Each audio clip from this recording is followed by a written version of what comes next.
Hi friends, నమస్తే. ఈరోజు వీడియోలో నేను సేమియా దోశ చేశాను. ఇది మన ఛానల్లో ఉంది, కానీ ఒకసారి నేను చేసినట్టయితే చాలా మంచిగా వస్తాయి. టేస్ట్ కూడా చాలా బాగుంటుంది. మరలా ఎందుకు చేశానంటే ఒక సిస్టర్లా కామెంట్ చేశారు, ఇలాంటి దోశలు ఎప్పుడు చేసుకోకండి, నేను చేశాను అసలు బాగాలేదని చెప్పి మెసేజ్ పెట్టారు. అందుకని చెప్పి నేను మరలా చేసి ఈ వీడియో పెట్టాను. సేమ్ ఆ వీడియోలో ఎలా అయితే చేశానో అలాగే ఈ వీడియో కూడా చేశాను.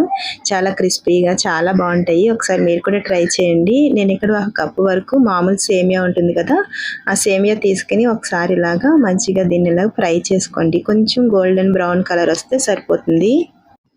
చూడండి, ఇది ఇలా ఫ్రై అయితే సరిపోతుంది. ఇలా ఫ్రై అయిన తర్వాత మనం ఏ కప్పుతో అయితే సేమియా తీసుకున్నామో అదే కప్పుతో మనం ఉప్మా రవ్వ ఉంటుంది కదా, ఆ గోధుమ రవ్వ అది వేసుకోండి. ఇది వేసుకున్న తర్వాత ఒకసారి దీన్ని కూడా 2 నుంచి 3 నిమిషాలు ఇలాగా మొత్తం ఫ్రై చేసుకోండి. ఇలా ఫ్రై చేసుకున్న తర్వాత దీన్ని ఇప్పుడు స్టవ్ ఆఫ్ చేసుకుని చల్లారనిద్దాము. చూడండి, చల్లారింది. ఇప్పుడు మిక్సీ జార్ తీసుకుని ఈ మిక్సీ జార్లో మనకి ఇదంతా పట్టేస్తుంది. ఇదంతటిని దీంట్లో వేసుకోండి. ఫస్ట్ దీన్ని మనం పౌడర్ చేసుకుందాము. అన్నిటిని ఇలా వేసుకున్న తర్వాత చూడండి, ఇలాగా పౌడర్ అయింది కదా. ఇప్పుడు దీంట్లో నేను 3/4 కప్పు వరకు పెరుగు తీసుకుంటున్నాను. పెరుగు మామూలు పెరిగి పులిసింది కాదు. అలాగే మనం పెరుగు ఎంతో తీసుకున్నామో దాంతోనే 1 కప్ వాటర్ కూడా వేసుకుని ఇలాగా మిక్సీ పట్టుకున్నాను. వాటర్ వేసింది స్కిప్ అయింది ఫ్రెండ్స్, సారీ. చూడండి, అదంతటిని ఇలాగా బౌల్లో వేసుకోండి. ఇలా బౌల్లో వేసుకున్న తర్వాత మళ్ళీ దీంట్లో 1/2 కప్పు వరకు వాటర్ వేసుకున్నాను. మొత్తం నీళ్లు మనకి 1.5 కప్పు వరకు పట్టినాయి.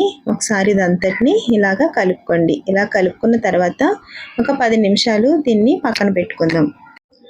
చూడండి, 10 నిమిషాల తర్వాత మనకి ఉప్మా రవ్వ అలాగే సేమియా కూడా మంచిగా నానినాయి.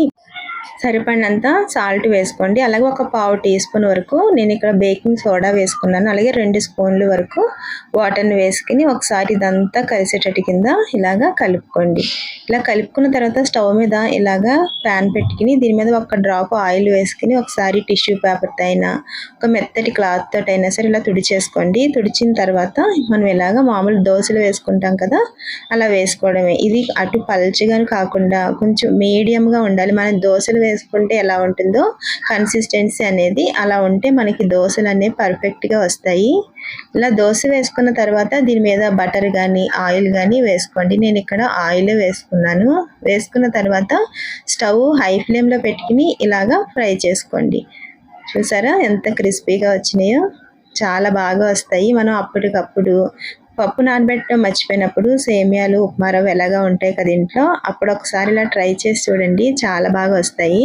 మీకు నా వీడియో నచ్చినట్లయితే ప్లీజ్ లైక్ చేయండి, షేర్ చేయండి. ఫస్ట్ టైం చూస్తున్నట్లయితే ప్లీజ్ సబ్స్క్రైబ్ చేసుకోండి ఫ్రెండ్స్. Thanks for watching.